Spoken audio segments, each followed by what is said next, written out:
దేవుడు నిన్నెందుకు పిలిచాడో తెలుసా? Do you know why God called you? ఈ లోకంలో అన్నిటికంటే విలువైనది దేవుడు పిలిచిన పిలుపు.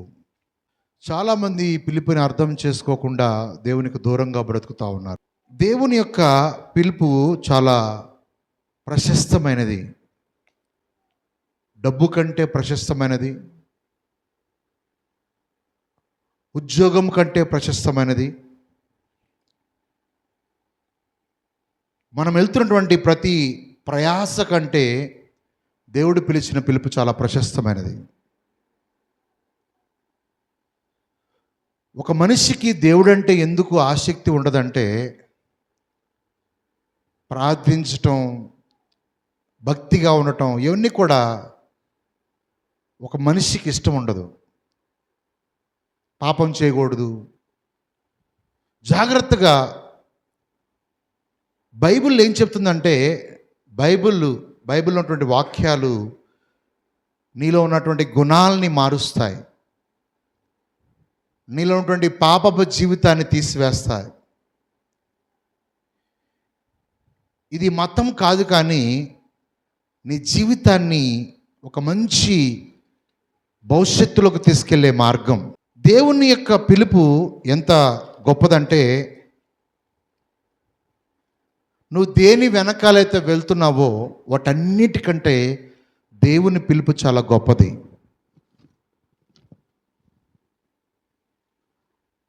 ప్రతి నింద, ప్రతి అవమానము ఆశీర్వాదంగా మార్చే పిలుపు. అయితే దేవుడు నేను ఎందుకు పిలుచుకున్నాడో నువ్వు తెలుసుకోవాలి. ఈరోజు ఎందుకు చాలామంది కూడా నామకార్థంగా ఉంటారంటే, ఎందుకు రారంటే అర్థం చేసుకోలేకపోవటం. దేవుడు ఎలాంటి వాడో, ఏం చేయగలడో, మనం ఎక్కడి నుంచి వచ్చామో, మన ఆరంభం ఏంటో, ఎలాంటి ఔన్నత్యమైనటువంటి శక్తిని ఇస్తాడో తెలుసుకోకపోవటమే వాళ్ళ యొక్క నిర్లక్ష్యము. రకరకాల ఉద్దేశాలతో దేవుని దగ్గరికి వస్తూ ఉంటారు. కొంతమందికి ఆశీర్వాదం కావాలి, కొంతమందికి పెళ్ళిళ్ళు కావాలి, కొంతమందికి ఉద్యోగం కావాలి, కొంతమందికి కొత్త ఇల్లు కావాలా, కొంతమందికి కారు కావాలా. దేవుని దగ్గరికి రకరకాల ఉద్దేశాలతో వస్తారు. వీటన్నిటికంటే దేవుని యొక్క పిలుపు చాలా శక్తివంతమైనది. హల్లెలూయా. వీటన్నిటిని వెతకటానికి, లేకపోతే వీటన్నిటిని పొందుకోవటానికి దేవుని దగ్గరికి వస్తూ ఉంటారు.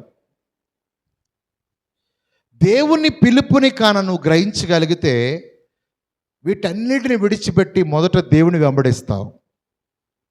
దేవుణ్ణి ఎప్పుడైతే వెంబడిస్తావో దేవుడు నీకు సమస్తాన్ని దయచేస్తాడు. అయితే ఈ దేవుని యొక్క పిలుపుని తెలుసుకోవాలంటే ముందు నీ దేవుడు ఎలాంటి వాడో తెలుసుకోవాలి. ఆయన పాపాలు క్షమించేవాడు, ఆయన ఆశీర్వదించేవాడు, ఆయన స్వస్థపరిచేవాడు, ఆయన అభివృద్ధి పరిచేవాడు.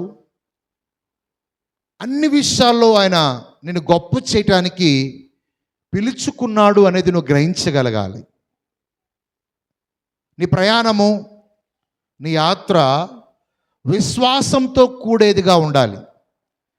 కనుచూపుతో మనం చూస్తే సమస్యల వల్ల ముందుకెళ్ళాం.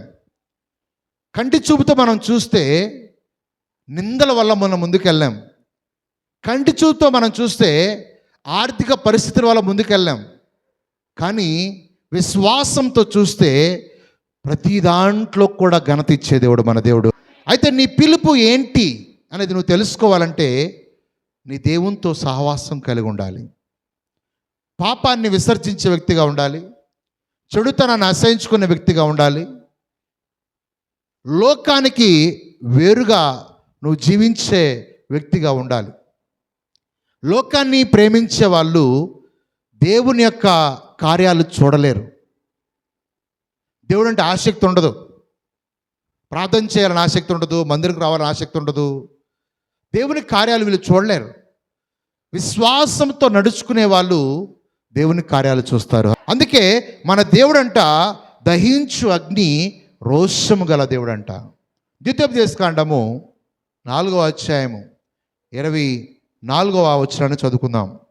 ఏలయనగా నీ దేవుడైన యెహోవా దహించు అగ్నియు రోషము గల దేవుడనై ఉన్నాడు.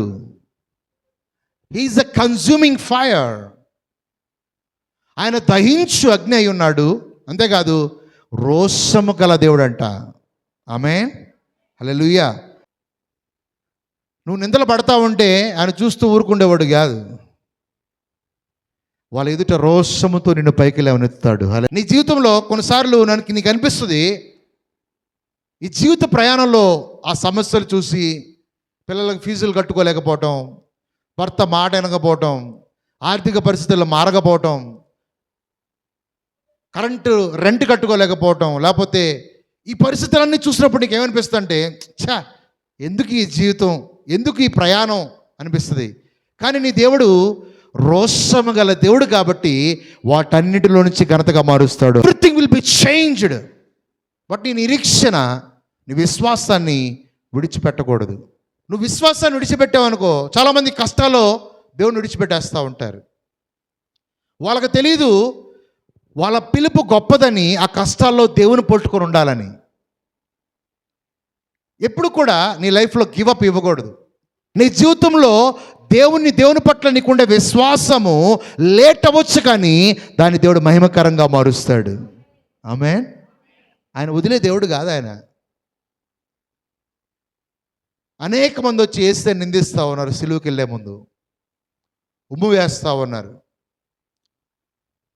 నువ్వు యూదులకు రాజువా అని గడ్డం బిగుతున్నారు, ముళ్ళ కిరీటాన్ని పెట్టారు, అపహాస్యం చేస్తున్నారు. కానీ ఆయన ఏమనలే. నీకు తెలీదు నేనే ప్రయాణం గుండా పోతున్నాను. ఈరోజు నేను మౌనంగా ఉంటే, ఈరోజు నేను కామ్గా ఉంటే, సిలువెక్కిన తర్వాత అనేక మందిని రక్షించవచ్చు, అనేక మందిని నా వైపు లాక్కోవచ్చు. అందుకని కొన్ని నిందలు నీ జీవితంలో మౌనాన్ని పాటించాలి. ఏం చేయాలో అర్థం కాదు, ఏం జరుగుతుందో కూడా అర్థం కాదు. అనుకుంటావు నీకే వచ్చింది అనుకుంటావు, నువ్వు అనుకుంటావు నాకే వచ్చింది అనుకుంటావు. దేవుడు అంటాడు, చూపుతో కాకే దేంతో నడుచుకోవాలంట? విశ్వాసంతో నడుచుకోవాలంట. హల్లెలూయా. విశ్వాసంతో నడుచుకునేటప్పుడు నీ జీవితంలో ఏమీ కనబడదు, కానీ ఆయన నీలో ప్రత్యక్షమైనప్పుడు అన్నిటిని మహిమకరంగా మారుస్తాడు. We have to move by faith, not by sight. అందుకే అంటాడు ఆయన రోషము గల దేవుడు అంట. అంతే కదా, ఆయన దహించు అగ్ని అయి ఉన్నాడంట. ఈరోజు నీ జీవితంలో ఏ సాతానుడైతే, ఏ ఇబ్బందులైతే నేను కృంగదీస్తున్నాయో వాటన్నిటిని యేసయ్య ఇప్పుడే దహించబోతున్నాడు. హల్లెలూయా. పరిశుద్ధాత్మ అగ్నితో వాటన్నిటి దహించునుగాక. ఆ వ్యాధి అయిన దురాత్మను దహించబోతున్నాడు, ఆ యొక్క లేమి అనే దురాత్మను దహించబోతున్నాడు, ఆ అప్పులైన దురాత్మను దహించబోతున్నాడు. ఎందుకంటే ఆయన అగ్ని చెడుతనాన్ని దహించి వేస్తుంది, ఆయన అగ్ని నిన్ను శుద్ధి చేస్తుంది, ఆయన అగ్ని నిన్ను పరిశుద్ధపరచుద్ది. ఆ అగ్నిని నువ్వు ఎప్పుడైతే అలౌ చేస్తావో, ఆ అగ్ని అనే వాక్యాన్ని ఎప్పుడైతే నువ్వు అంగీకరిస్తావో, అది దహించు అగ్ని అయి ఉన్నది. మత్తయి సువార్త 4వ అధ్యాయము 17వ వచనం చదువుకుందాం. అప్పటి నుండి యేసు పరలోక రాజ్యము సమీపించి ఉన్నది గనుక మారు మనసు పొందుడని చెప్పుచు ప్రకటింప మొదలు పెట్టెను. యేసు గలిలయ సముద్ర తీరమున నడుచుచుండగా పేతురు అనబడిన సీమోను, అతని సహోదరుడైన అంద్రెయ అను ఇద్దరు సహోదరులు సముద్రములో వలవేయుట చూచి వారు జాలరులు ఆయన నా వెంబడి రండి, నేను మిమ్మును మనుషులను పట్టు జాలనులుగా చేతున్నారు. వీళ్ళు చేపలు పట్టుకునేవారు, వీళ్ళ వృత్తి అంటే చేపలు పట్టే వృత్తి. అయితే యేసుక్రీస్తు పిలుస్తున్నాడు, నా వెంబడి రండి. వాళ్ళు కడుక్కుంటా ఉన్నారు, రాత్రి అంతా కష్టపడ్డారు, ఒక చేప కూడా పడలే.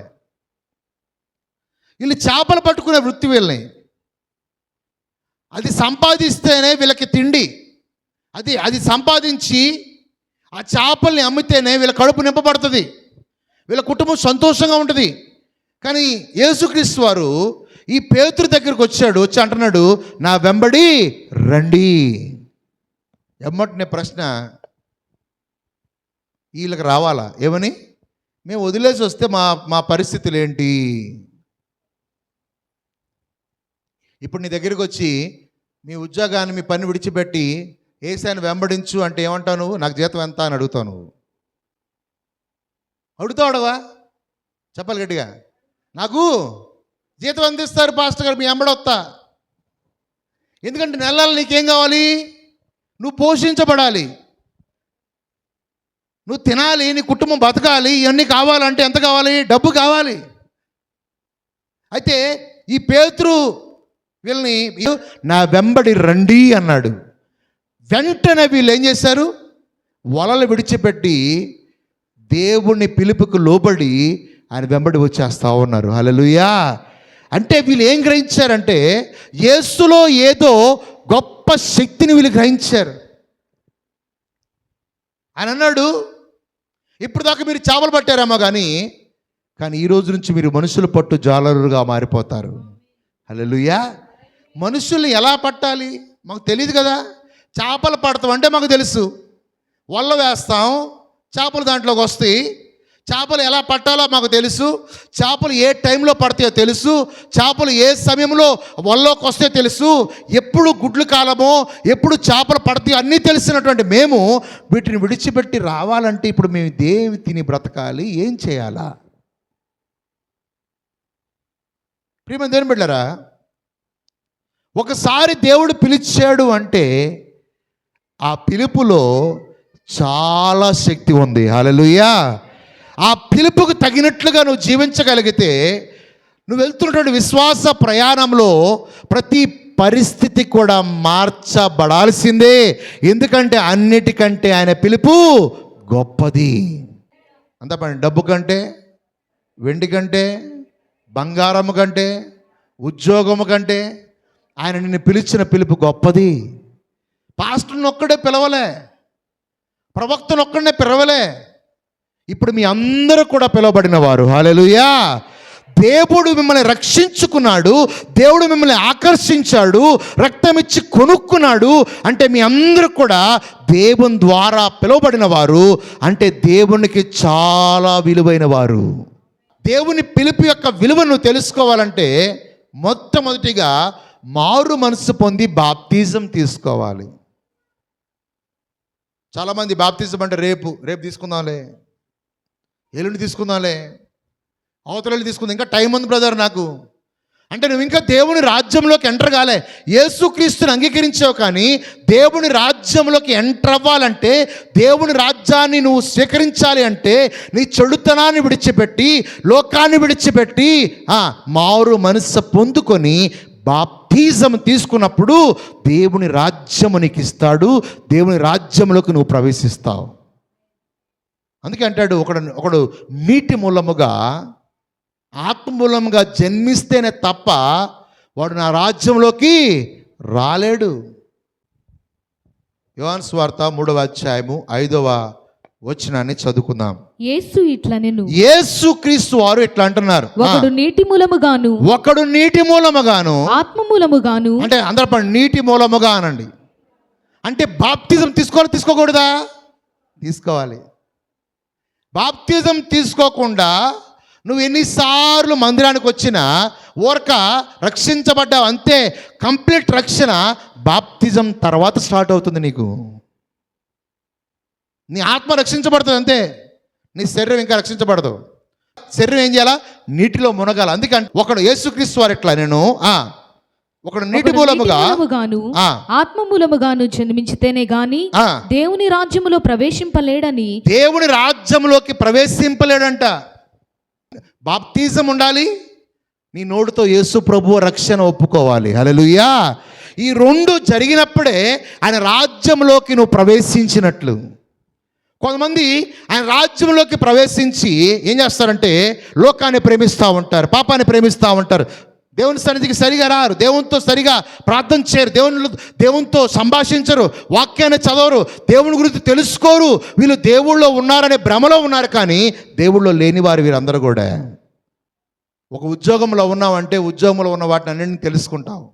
ఈ పని ఎలాగా, ఆ పని ఎలాగా, ఇది ఎట్లాగా, ఇది ఎట్లా చేయాలి అని తెలుసుకుంటావు. ఎందుకంటే నువ్వు ఎక్కడున్నావు? ఉద్యోగంలో ఉన్నావు. చాలామందికి దేవుడు స్వస్థపరుస్తాడని తెలుసు, కానీ ఆ స్వస్థత నువ్వు కూడా అనుభవించి అనేక మందిని స్వస్థపరచొచ్చు అని నువ్వు గ్రహించలేకపోతున్నావు. అందుకే ఆ అనారోగ్యం అలాగే ఉంది, అందుకే ఆ దరిద్రం అలాగే ఉంది. దేవుడు ఆశీర్వదిస్తాడని తెలుసు, కొన్నిసార్లు ఆశీర్వాదం లేట్ అయినా దేవుని పట్టుకొని అలాగే ఉంటే దేవుడు ఏం చేస్తాడో తెలుసా? సడన్గా నిన్ను ఇచ్చిస్తాడు. For everything there is a season and time. ఆయన మన టైంలోకి వచ్చి మన లేట్ అయినటువంటి ప్రతి సమయాన్ని మహిమకరంగా మారుస్తాడు. ఇప్పుడు చెప్పండి, బాప్టిజం ఇంపార్టెంటా కాదా? వినపట్ల. రేపు అనే వాళ్ళు చేతులెత్తండి, ఎల్లుండి అనే వాళ్ళు చేతులెత్తండి. అంటే మీరు ఇంకా దేవుని రాజ్యంలోకి ఎంటర్ అవ్వలే. ఆ గడప దగ్గర ఇట్ట కూర్చోన్నారు. ఆరోగ్యాన్ని ఇచ్చేవాడు, సమృద్ధినిచ్చేవాడు, ఆయన అభివృద్ధి పరిచేవాడు. అంటే క్రీస్తు యేసులో ఉన్నవారికి ఏ శిక్ష విధియు లేదు. ఆమేన్.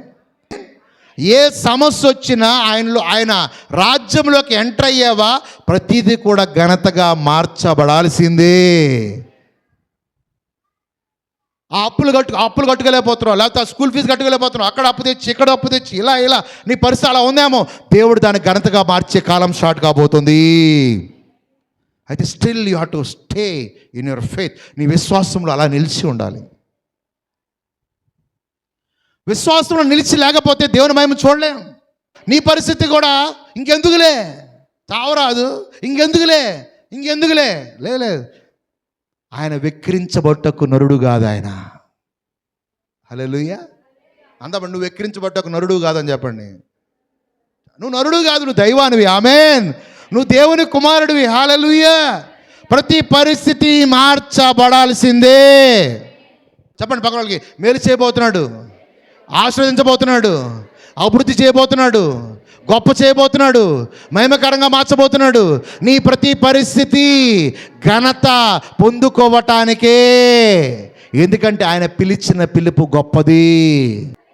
God called you for a purpose. You have a purpose. నీకు ఒక ప్రణాళిక ఉంది. ఈరోజు ఆ ప్రణాళిక ఏంటో తెలుసా? అనేక మందిని రక్షించటానికి దేవుడు నీకు ఐశ్వర్యాన్ని ఇస్తున్నాడు. అనేక మందిని రక్షించటానికి దేవుడు నీకు శక్తిని ఇస్తున్నాడు. అనేక మంది రక్షించడానికి దేవుడు నీకు ఉద్యోగం ఇచ్చాడు. అనేక మంది రక్షించడానికి ఏం చేయాలి? నువ్వు దేవుని రాజ్యములో పనిచేసే వ్యక్తిగా ఉండాలి. యేసుక్రీస్తు వారు అంటాడు, యోహాను సువార్త 18వ అధ్యాయం 33 నుంచి 37 వచనాలు చదువుకుందాం.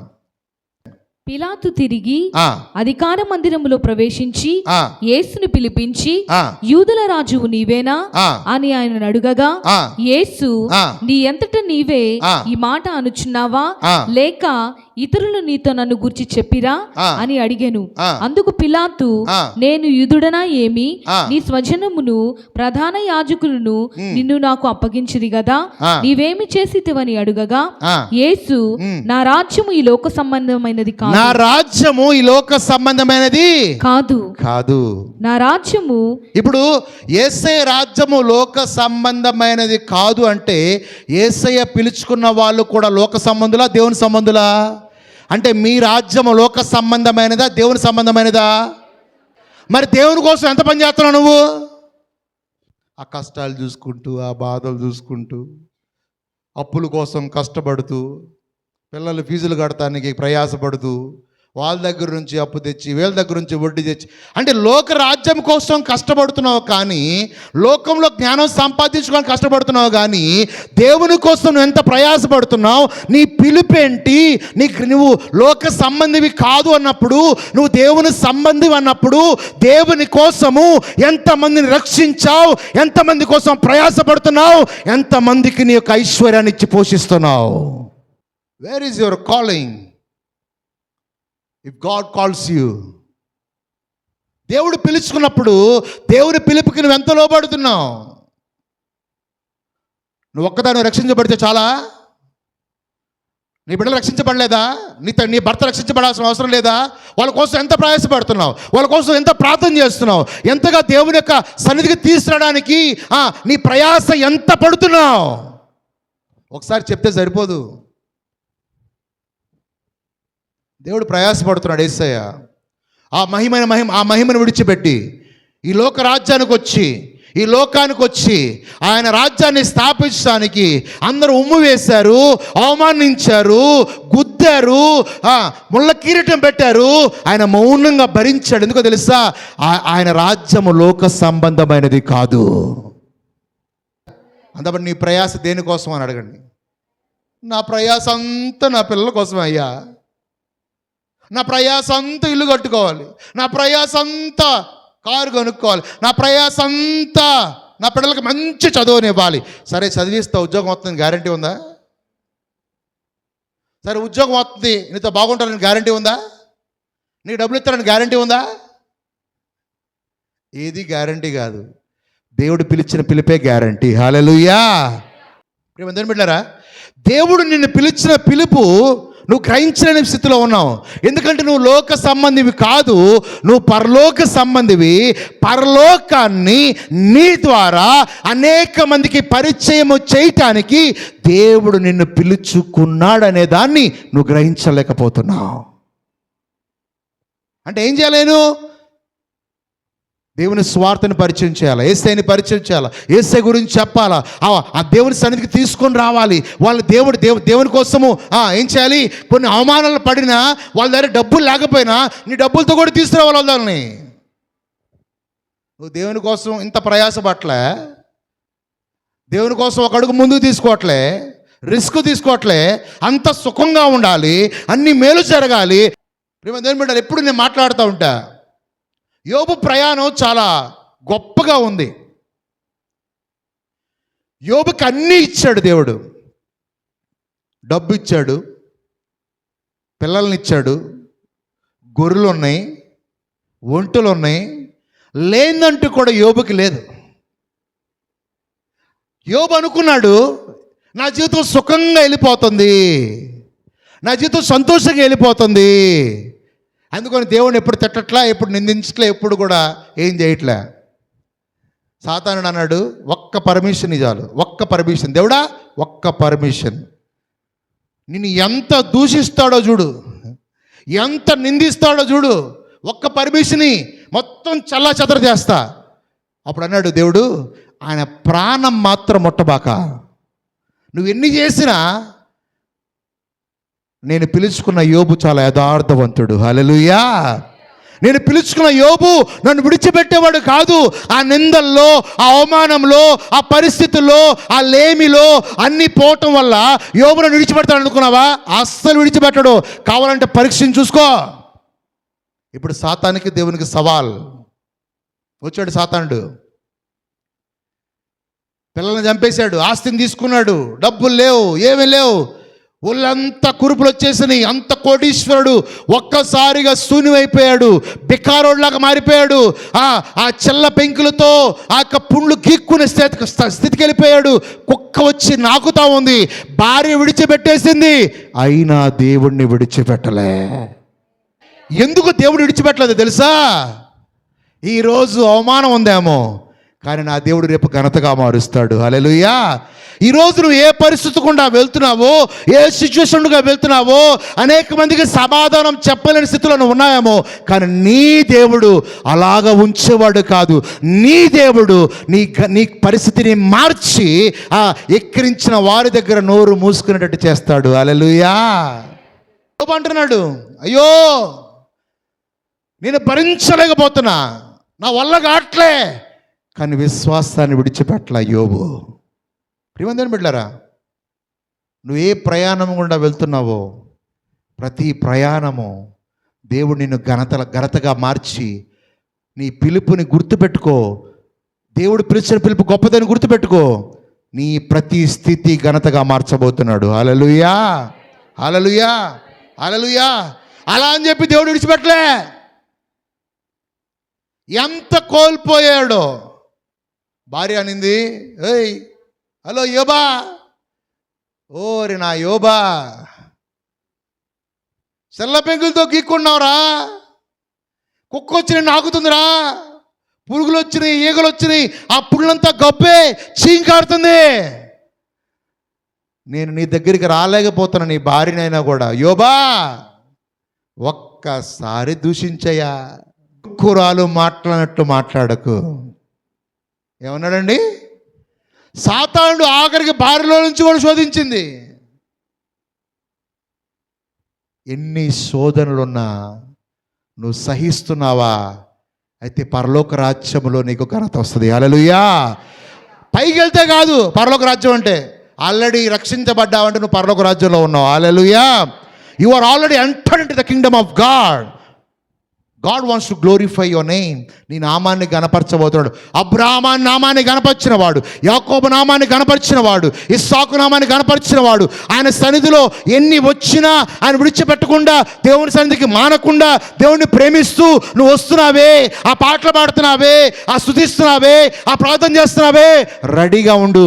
నువ్వు తల దించుకున్న చోట్ల తల ఎత్తబోతున్నావు. హల్లెలూయా. God is going to change every story into glory. ఆయన ప్రతి చరిత్ర, ప్రతి స్టోరీని ఆయన గ్లోరీగా మలచబోతున్నాడు. Hallelujah. Just hold on to your faith. నీ విశ్వాసాన్ని అలాగే పట్టుకుని ఉండు. Don't give up. దేవుని రాజ్యంలో సమస్తం ఉన్నాయి. ఆరోగ్యం ఉంది, జీవం ఉంది, మహిమ ఉంది. ఆయన రాజ్యంలో అన్నీ ఉన్నాయి. అయితే ఆ దేవుని జ్ఞానంలో నువ్వు ఎదిగే వ్యక్తిగా ఉండాలి. యోహాను సువార్త 17వ అధ్యాయం 14 నుంచి 19 వచ్చిన చదువుకుందాం. వారికి నీ వాక్యం ఇచ్చి ఉన్నాను, వారికి నేను నీ వాక్యం ఇచ్చి ఉన్నాను. నేను లోక సంబంధిని కానట్టు వారును లోక సంబంధులు కారు గనుక లోకము వారిని ద్వేషించును. నీవు లోకములో నుండి. దేవుడు మనకి వాక్యం ఇచ్చాడంట. ఏమిచ్చాడు? అంతప్పుడు ఏమిచ్చాడు? ఇప్పుడు దేవుడు మనకి వాక్యం ఇస్తే ఆ వాక్యాన్ని తెలుసుకోవాలా తెలుసుకోకూడదా?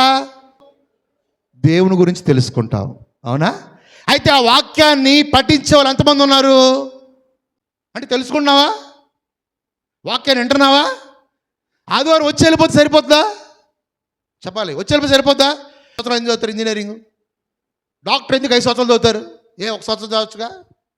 ఒక పూట వచ్చి వెళ్ళిపోవచ్చుగా? రోజు వెళ్ళిపోయి ఆ కాలేజీకి వెళ్ళిపోయి నెక్స్ట్ రోజు మీ సార్ దగ్గరికి వెళ్ళిపోయి నాకు ఇంజనీరింగ్ సర్టిఫికేట్ ఇచ్చేయి అంటే ఇచ్చేస్తాడా?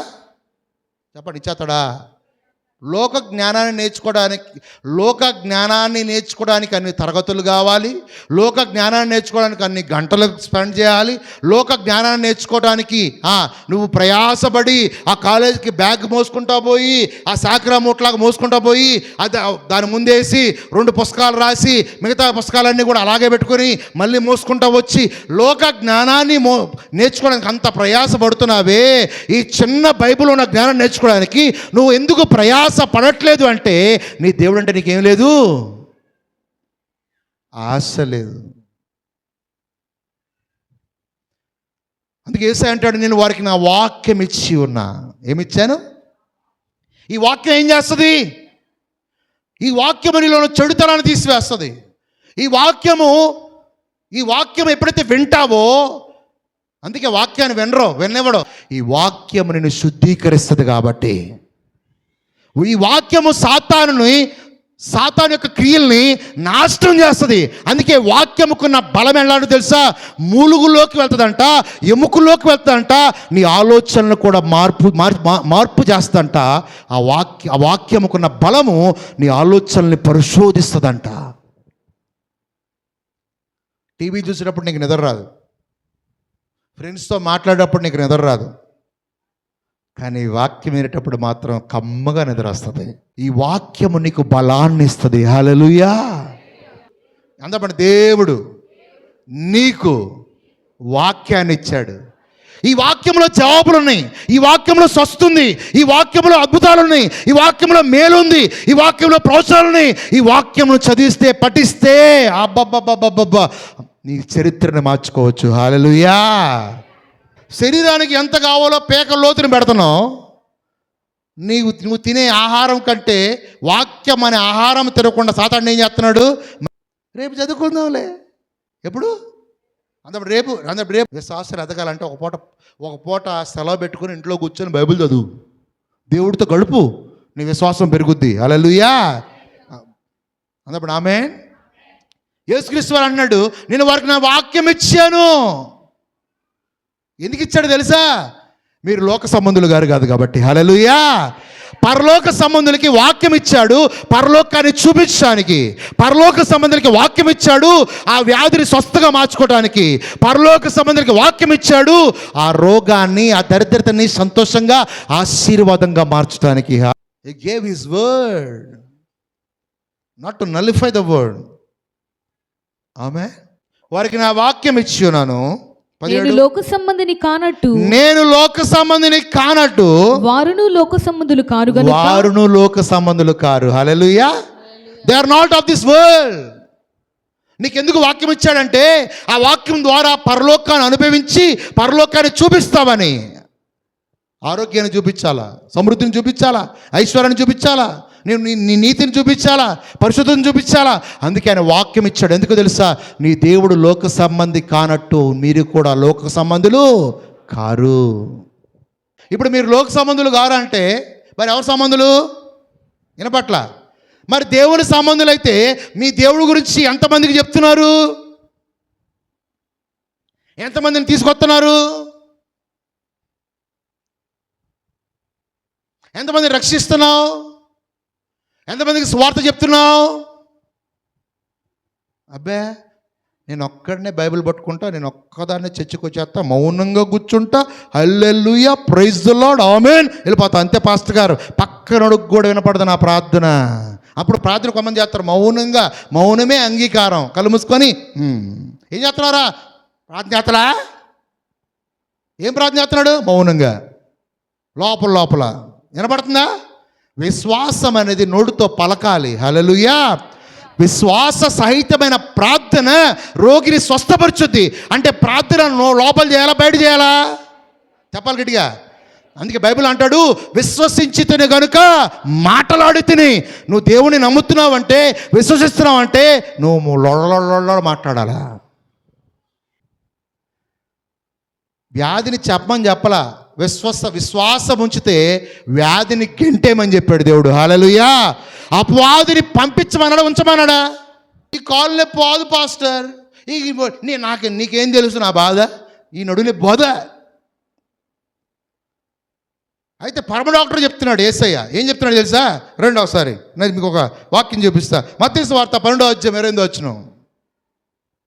దేవుని ఆత్మ వలన నేను దయ్యములను వెళ్ళగొట్టుచున్న ఎడల నిశ్చయముగా దేవుని రాజ్యము మీ యొద్దకు వచ్చి ఉన్నది. దేవుని రాజ్యం మీ యొద్దకి వచ్చి ఉన్నది. హల్లెలూయా. దేవుని ఆత్మతో దెయ్యాలు వెళ్ళగొడితే అప్పుడు దేవుని రాజ్యం మీ యొద్దకు వస్తుందంట. హల్లెలూయా. వ్యాధి అనే దేహాన్ని వెళ్ళగొట్టాలా, ఉంచుకోవాలా?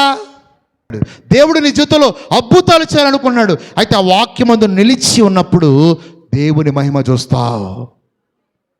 నేను ఆరోగ్యం పొందుకోవాలి, నా యేసయ్య ఆరోగ్యం ఇస్తాడు, నా యేసయ్య నాకు ఆరోగ్యాన్ని ఇచ్చాడు, నేను సమృద్ధిని పొందుకోవాలి. యేసయ్య నువ్వే నాకు సమృద్ధిని ఇచ్చే దేవుడివి, నువ్వే నా జీవితంలో మేలు చేసేవాడివి, నువ్వు తప్ప నాకు ఎవరు లేరు ప్రభా. అలాగే నిలిచి ఉంటే దేవుని మహిమ నీ జీవితంలో కనబడుతుంది. హల్లెలూయా. అబ్రాహాము నిలిచి ఉన్నాడు, అందుకే విశ్వాసులకు తండ్రిగా మార్చబడ్డాడు. సమస్య వచ్చినప్పుడు పారిపోలే. ఈరోజు చాలామంది ఒక కష్టం వచ్చిందంటే చాలు, ఈ దేవుడు ఏం చేశాడు, ఇన్ని వారాలు చర్చకొచ్చినా ఈ దేవుడు ఏం చేశాడు, నువ్వు వస్తే చేస్తాడు దేవుడు, నువ్వు వస్తే చేయడు, నమ్మితే చేస్తాడు దేవుడు. హల్లెలూయా. చర్చకు వచ్చినంత మాత్రాన్ని జీవితం మారదు. ఆయన్ని నమ్మితే కార్యాలు జరుగుతాయి. నమ్ము వారి వలన ఈ సూచక్రియలు కనబడతాయి. హల్లెలూయా. అంత అనారోగ్యం పోద్దని నమ్మాలా, ఆ వ్యాధి పోద్దని నమ్మాలా, ఆ దరిద్రత పోద్దని నమ్మాలా, ఆ పరిస్థితిని మారుస్తాడని నమ్మాలా. నమ్మితే మహిమ చూస్తావు నువ్వు. అందుకే నమ్ముట నీ వలనైతే నమ్మువానికి సమస్తము సాధ్యమే. హల్లెలూయా. హల్లెలూయా. ఆయన విడిచిపెట్టేవాడు కాదాయన, నేను ఘనతగా మార్చే దేవుడు. హల్లెలూయా. అందుకే అంటాడు 1 యోహాను 2వ అధ్యాయము 15వ వచనం. ఈ లోకమునైనను లోకములో ఉన్న వాటినైనను ప్రేమింపకుడి. దేని ప్రేమించకూడదంట? బిడ్డారా, నువ్వు లోకములో ఉన్న వాటినైనను. కొంతమంది దేవుని దగ్గర అద్భుతం కోసమే వస్తారు. వాళ్ళు దేవుడు నమ్ముకోవాలా, ప్రార్థన చేయాలా, వాక్యం చదవాలా, దేవుడి గురించి ఇంకా తెలుసుకోవాలని రారు.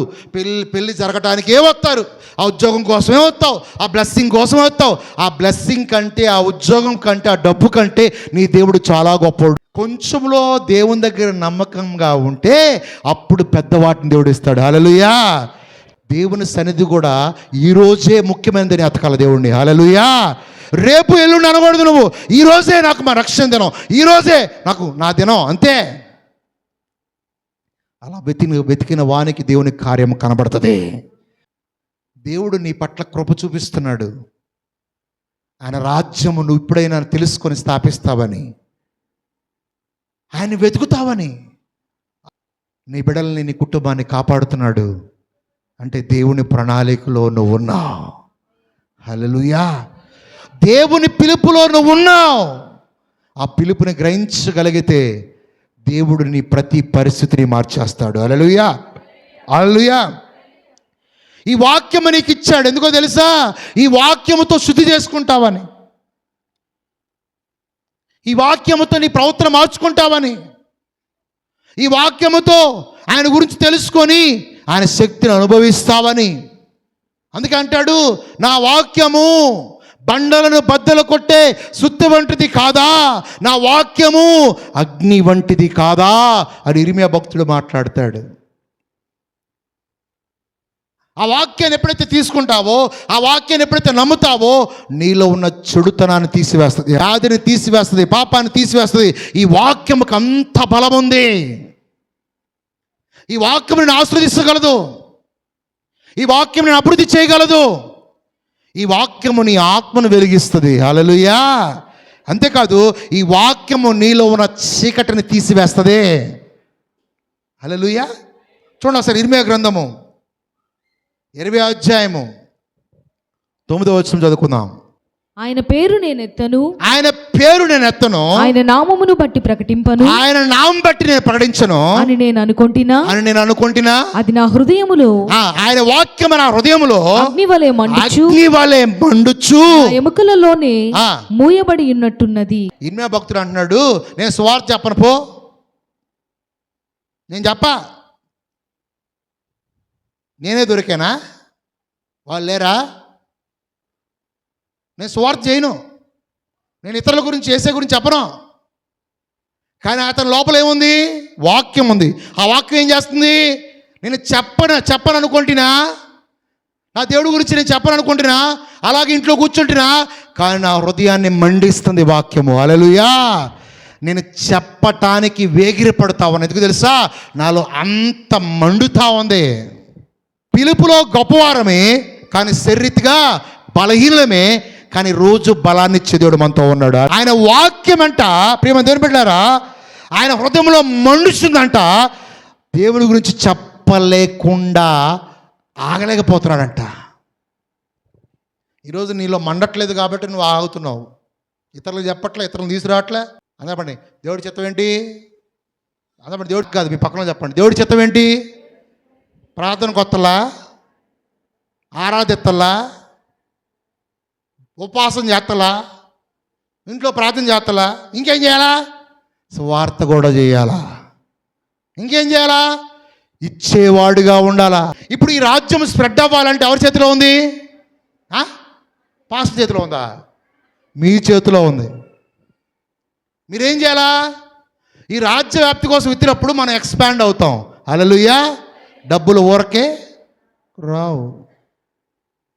దేవుడు అన్నాడు, మీరు లోకమునకు వెలుగై ఉన్నారు. మత్తయి సువార్త 5వ అధ్యాయం 14వ వచనం. మీరు లోకమునకు వెలుగై ఉన్నారు. కొండ మీద నుండి పట్టణము మరుగై ఉండనేరదు. మనుషులు దీపము వెలిగించి కొంచెము క్రింద పెట్టరు, కానీ అది ఇంట నుండి వారికి అందరికి వెలుగిచ్చుటకై దీపస్తంభము మీదనే పెట్టుదురు. హల్లెలూయా. అంతపడి నేను లోకమునకు వెలుగై ఉన్నాను అని చెప్పండి. గట్టి చెప్పాలి. నేను వెనకాల చెప్పట్లా, అమ్మ, నేను లోకమునకు వెలుగై ఉన్నాను. ఎవరికి? ఇప్పుడు ఆ వెలుగు ఎవరికి కనపడాలా? లోకానికి కనపడాలా. అంటే నీకు తెలియకుండా నీలో మంట మండుతా ఉంది. నీ సెగ పక్కనోడు కూడా తగలట్లా. మంట దగ్గరికి పోతే ఏమొస్తుంది? చల్లగా ఉంటుంది. మంట దగ్గరికి పోతే చల్లగా ఉంటుందా, వేడి ఉంటుందా? అంత వేడి ఉండాలా? వేడి ఉంటుందా, ఉండదా? ఇప్పుడు నువ్వు నీ దగ్గరికి వస్తే నీలో ఉన్న దేవుని అగ్ని అనే వేడి వెలుగు పక్క వారికి తగలాల. హల్లెలూయా, హల్లెలూయా. ఒక వేడిని ముట్టుకుంటే, ఒక అగ్నిని ముట్టుకుంటే వెళ్ళి ఇలాగ చేయబెట్టావునికి ఏమవుద్ది? నిన్ను పట్టుకుంటే కూడా కాలాలా. హల్లెలూయా. అలా మండాలి అంటే నేను చెప్తున్నా, లోకమునకు వెలుగై ఉన్నాము అని దేవుడు అంటున్నాడంటే నువ్వు లోకానికి మంట అయి ఉన్నావు. ఫైర్, లైట్ అంటే అర్థము, వెలుగు అంటే అర్థము అగ్ని. ఒక రాజ్యానికి, సాతాను రాజ్యానికి నీ మంట ఎంత మండుతున్నావో దాని మంటని పెంచుకోవాలంటే ఏం చేయాలా? వాక్యముతో నింపుకున్నప్పుడు నీలో మంట పెరుగుద్ది. ఆమె ఎంతమందికి పేతురు స్టోరీ తెలుసు? చాలామందికి బైబిల్లో ఉన్న క్యారెక్టర్స్ తెలీదు. ఇర్మియా ఎవరో తెలీదు, ఎందుకంటే వాక్యం చదవరు. వాక్యం చదివితే కదా వాళ్ళ గురించి తెలిసేది. అందుకన్నాడు, నువ్వు దేవుని కోసం మండే వ్యక్తివి అయితే ఏం చేస్తావు తెలుసా? ఎప్పుడు ప్రార్థన చేస్తావు, ఎప్పుడు వాక్యాన్ని వింటావు, మందిరంకి వస్తావు, సహవాసంలోకి వస్తావు, రొట్టెలో పాలు పంచుకుంటావు. వీళ్ళందరూ కూడా ఎవరైతే ప్రార్థనలో, వాక్యములో, సహవాసంలో, మందిరంకి వెళుతూ దేవుని ఎదుగుతున్నారో వాళ్ళు దేవుని రాజ్య సంబంధులు. మీరు ఎప్పుడు అసలు మానకుండా వస్తానే ఉంటారు మీరు. హల్లెలూయా. తుఫాన్ వచ్చినా, వరద వచ్చినా, ఉపద్రవం వచ్చినా, కష్టం వచ్చినా, అగ్ని వచ్చినా, ఎంత మంచి భక్తి పరులు అంటే అంత భక్తి పరులు విజయస్యంలో లేరా? ఉన్నారా? హల్లెలూయా. మరి లేరంటున్నారు మీరే. Amen. God's word is like a fire. వాక్యం అంట అగ్ని లాంటిదంట. ఈ వాక్యం ఏం చేస్తంట? Fire always purifies. వాక్యము శుద్ధీకరిస్తుంది. వాక్యములో నువ్వు మండుతున్నట్లయితే దేవుడు నీలో ఉన్నటువంటి చెత్త, పాపము అన్నీ కూడా ప్యూరిఫై చేస్తుంది. ఆ వాక్యము ఏం చేస్తుంది? నిన్ను శుద్ధీకరించడమే కాదు, నీ మనస్సాక్షిని కూడా శుద్ధీకరిస్తుంది. హల్లెలూయా, హల్లెలూయా. అంతేకాదు, ఈ వాక్యము నీ మనసుని మార్చుద్ది. ఈ వాక్యము నీ ఆత్మను వెలిగిస్తుంది. ఈ వాక్యము నీలో ఉన్న చీకటిని పారదోలుద్ది. హల్లెలూయా. సో ఈ వాక్యము తీసుకుంటే బెనిఫిట్స్ ఉన్నాయా, నష్టాలు ఉన్నాయా? చాలా బెనిఫిట్స్ ఉన్నాయి. నువ్వు ఆశీర్వదించబడతావు, మేలు కలుగుద్ది, నీ మనసు మార్చబడుతుంది, ప్రతి పరిస్థితి మార్చబడుతుంది. ఇవన్నీ మారేది ఏంటో తెలుసా? మారటానికి ఇవ్వబడిందే, మన కోసం ఇవ్వబడిందే ఆయన వాక్యము. అపోస్తలులు ఏం చేస్తున్నారు? వాక్యాన్ని ప్రకటిస్తున్నారు. దేవుని రాజ్యంకు వచ్చిన వాక్యాన్ని ప్రకటిస్తున్నారు. ఈ 120 మంది కాస్త ఎంతమంది అయిపోయారు తెలుసా? 3000 మంది మార్చబడ్డారు. అంటే అనేక మంది ఈ వాక్యాన్ని విని శుద్ధీకరించబడి దేవుని రాజ్యంలోకి వస్తున్నారు. హల్లెలూయా, హల్లెలూయా. ఇదేమో హల్లెలూయా. ఈరోజు ఆ వాక్యము నీకు గొప్ప సాక్ష్యాన్ని ఇవ్వబోతుంది. ఎందుకంటే దేవుడు నిన్ను పిలిచిన పిలుపు చాలా గొప్పదే. నువ్వు ఏ కష్టం గుండా వెళ్తున్నావో, ఏ ప్రయాస గుండా వెళ్తున్నావో, ఏ అప్పుల గుండా వెళ్తున్నావో నేను చెప్తున్నాను, ఈ దేవుడిని పట్టుకొనుండు, విశ్వాసాన్ని పట్టుకొనుండు. దేవుడు నిన్ను గణపరచబోతున్నాడు. దేవుడు నీకు సాక్ష్యాన్ని ఇవ్వబోతున్నాడు. దేవుడు నిన్ను స్వస్థపరచబోతున్నాడు. దేవుడు నీకు అభివృద్ధిని ఇవ్వబోతున్నాడు. దేవుడిని వివాహం చేయబోతున్నాడు. దేవుడు నీకు ఉద్యోగం ఇవ్వబోతున్నాడు. అయితే మొదట ఆయన సన్నిధిలో కూర్చునేది నేర్చుకో. నీ దేవుడు నీ పట్ల ఉన్నత ప్రణాళిక కలిగి ఉన్నాడు. ఉన్నత భవిష్యత్తు ఇవ్వాలనుకుంటున్నాడు. ఉన్నత స్థానంలోకి తీసుకెళ్ళాలనుకుంటున్నాడు. అయితే ఈ దేవుళ్ళో నిలిచి ఉన్నప్పుడు ఆయన మహిమ చూస్తావు. హల్లెలూయా. ఉద్యోగం కంటే, అందమైన డబ్బు కంటే, ఉద్యోగం కంటే, వెండి కంటే, బంగారం కంటే, అప్పుల కంటే, చెప్పండి బాబాయ్, కారు కంటే దేవుని పిలుపు చాలా గొప్పది. హల్లెలూయా. దేవుని పిలుపుకి లోబడి దేవుని కోసం బ్రతికితే దేవుడు నిన్ను బ్లెస్ చేస్తాడు, దేవుడు నిన్ను అభివృద్ధి పరుస్తాడు. దేవుని కోసం బ్రతికితే దేవుడు నిన్ను బ్రతికించేటట్టు చేస్తాడు. నువ్వు దేవుని విడిచిపెట్టి అన్నీ నాకు అప్పులు ఉన్నాయి, నా కొడుకు పెళ్లి చేయాలి, నా పిల్లలు చదివించాలి, అయ్యో అయ్యో అని పోతున్నావు అనుకో, నువ్వు దేవుని యొక్క మహిమను చూడలేవు. అందుకంటే ఒక లోకమంతా సంపాదించుకొని తన ప్రాణం పోగొట్టుకుంటే ఏం ప్రయోజనం? నీకు పేరుంది, ప్రఖ్యాతులు ఉన్నాయి, ఆ పేరు కొన్ని సంవత్సరాల తర్వాత మాయమైపోద్ది, నేను గుర్తుపెట్టుకోరు ఎవరు కూడా. కానీ నీ మంచి పనులు వస్తాయి నీ వెంట. హల్లెలూయా. అయితే దేవుని కోసం జీవిస్తే పరలోకం నీ గురించి మాట్లాడుకుంటుంది. హల్లెలూయా. అట్టి జీవితం నువ్వు జీవించుదుగాక. దేవుని వాక్యం వెళ్ళే కొద్దీ అనేక మంది మార్చబడుతున్నారు. దేవుని వాక్యం చెప్పే కొద్దీ అనేక మంది మార్చబడుతున్నారు. 3,000 మంది అయిపోయారు. 3,000 మంది కాస్త 5,000 మంది అయిపోయారు. అంటే అందరూ సువార్త చెప్తున్నారా? కొంతమంది చెప్తున్నారా? అపోస్తుల కార్యాలు 2వ అధ్యాయం 14వ వచనం. అపోస్తుల కార్యాలు 1వ అధ్యాయం 14-15. వీరందరూ వీరితో కూడా కొందరు స్త్రీలను యేసు తల్లి అందప్పుడు అందరూ అని చెప్పండి. అంతప్పుడు అందరూ అని చెప్పండి. కొందరు కాదు, అందరూ. వీరందరూ వీళ్ళతో కూడా ఉన్న స్త్రీలను యేసు తల్లి అయిన మరియయు, యేసు తల్లి మరి కూడా ఉందంట, ఆయన సహోదరులు ఉన్నారంట. ఏక మనసుతో ఎడతెగక ప్రార్థన చేయుచుండిరి. ప్రతిరోజు ఎడతెగక ఏం చేస్తున్నారంట? ప్రార్థన చేస్తున్నారంట. సమిష్టిగా అందరూ కలిసి ఎక్కడికి వెళ్ళి అందరూ కలిసి వెళ్ళిపోతున్నారు. ఆ ఊరిని మొత్తం షేక్ చేస్తున్నారు వీళ్ళు. వీళ్ళు ఎంతమంది అయ్యారు తెలుసా? అపోస్తుల కార్యాలు 2వ అధ్యాయము 41వ వచనము. ఈ 120 మంది ఎంతమంది అయ్యారు తెలుసా? చూడండి. అతని వాక్యము అంగీకరించిన వారు బాప్తిస్మము పొందిరి. ఆ దినమందు ఇంచుమించు 3,000 మంది చేర్చబడి. అందరూ చేస్తే వచ్చారా? ఒక్కరు చేస్తే వచ్చారా? అంటే అందరూ చెప్పండి. అందరూ పని చేస్తే ఎంతమంది అయ్యారు? 3,000 మంది అయ్యారు. ఈ 3,000 అందరూ పనిచేస్తే ఎంతమంది అయ్యారు తెలుసా? అపోస్తుల కార్యాలు 4వ అధ్యాయము 4వ వచనం. వాక్యము వినిన వారిలో ఈ 3,000 మంది పనిచేస్తే వాక్యము వినిన వారిలో అనేకులు నమ్మిరి. వారిలో పురుషుల సంఖ్య ఇంచుమించు 5,000 మంది అయ్యారు. అంతప్పుడు అందరూ అనండి. అంతప్పుడు కొందరు కాదు, అందరూ సమిష్టిగా ఏక మనసుతో ప్రార్థన చేస్తూ ఎడతెక్క దేవుళ్ళో ఉండి అనేక మందిని మారట్లేదా? అనేక మందికి దేవునికి స్వార్థ ప్రకటించట్లేదా? ఆ విధంగా మీరు మారుదురుగాక. అప్పుడు దేవుడి మహిమ చూస్తాం మనం. ఊరికి వచ్చిపోతే అవుద్దా? అందరూ చేయాలా? అనేక మందికి చెప్పండి, అనేక మంది తీసుకురండి, అనేక మంది ప్రకటించండి. అందరూ పనిచేస్తే ఒక్క సెకండ్లో డబుల్ అయిపోతాం మనం. హల్లెలూయా. త్రిబుల్ అయిపోతాం. హల్లెలూయా. ఆ విధంగా మనము మారుదుముగాక. అట్టి మంటతో నువ్వు మండుదువుగాక. నీ పలుపుని గుర్తెరిగి దేవుడు చెప్పిన ప్రకారం జీవిస్తూ అనేక మందికి ఆశీర్వాదాన్ని ఇవ్వటానికి దేవుడు నిన్ను ఏర్పరచుకున్నాడు, దేవుడు నిన్ను పిలుచుకున్నాడు. అయితే ప్రార్థించే వ్యక్తిగా ఉండాలి. ప్రార్థన చేస్తున్నావు మందిరం కోసం? ప్రార్థన చేస్తున్నావు నీ కుటుంబం కోసం? వాక్యం చదువుతున్నావా?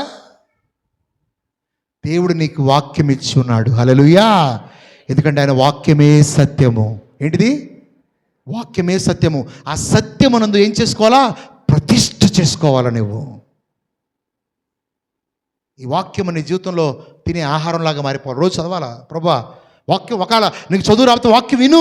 The more you listen the word of God, the more you will get faith. విశ్వాసంలో ఎదుగుతావు, విశ్వాసం పెంపొందించుకుంటావు. అట్టి కృపతో ఆ కృపని దేవుడు నీ జీవితంలో చూపిస్తాడు. మహిమ కనబడాల్సిందే. హల్లెలూయా. హల్లెలూయా. నీకు సాక్ష్యం రావాల్సిందే. అప్పులు సమృద్ధిగా మార్చబడాల్సిందే. ఆ వ్యాధి ఆరోగ్యంగా మార్చబడాల్సిందే.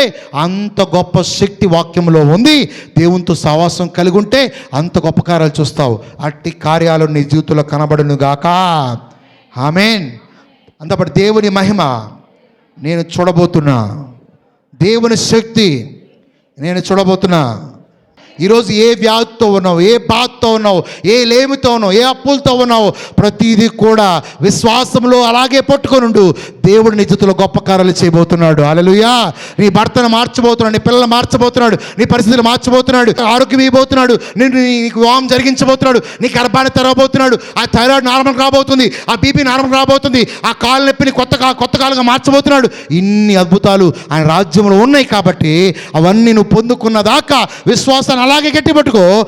దేవుడు నిన్ను మహింపరచబోతున్నాడు. ఆమేన్. అట్టి క్రియలతో నువ్వు నింపబడబోతున్నావు. హల్లెలూయా.